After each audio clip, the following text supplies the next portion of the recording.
પરીક્ષામાં તમને કદાચ રાષ્ટ્રીય ઉદ્યાનોની વિશેષતા પણ પૂછાય. વિશેષતા જેમ કે સર કેવી વિશેષતા? તો ભારતનો સૌથી મોટો રાષ્ટ્રીય ઉદ્યાન કયો છે? ભારતનો સૌથી નાનો રાષ્ટ્રીય ઉદ્યાન કયો છે?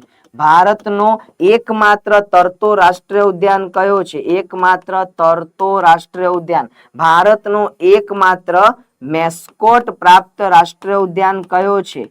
મેસ્કોટ પ્રાપ્ત રાષ્ટ્રીય ઉદ્યાન. ભારતનો સૌથી જૂનો રાષ્ટ્રીય ઉદ્યાન કયો છે? બોલો. આવડશે આવા પ્રશ્નો? તમારે મને કોમેન્ટ્સમાં કરવાના છે. બોલો બોલો ફટાફટ ફટાફટ ફટાફટ.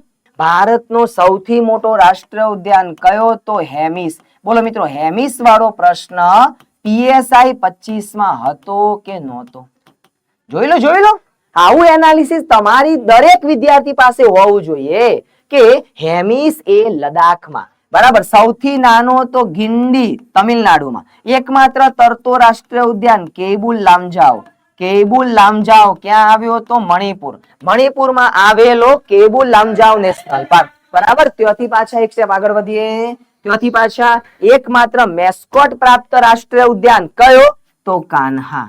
મધ્યપ્રદેશનો કાન્હા. સૌથી જૂનો એટલે સૌ પહેલો જીમ કોર્બેટ. સાચું બોલજો મિત્રો. આવી વિશેષતા તમને ખબર હતી? આ બધાની વિશેષતા તમે જાણતા હતા? તમે નામ જાણતા હતા? Hemis, Ladakh, Guindy, Tamil, કેબુલ લામજાઓ, Manipur, Kanha, Madhya Pradesh, Jim Corbett, Uttarakhand. વિશેષતાઓ હવે ધ્યાન રાખવું બેન.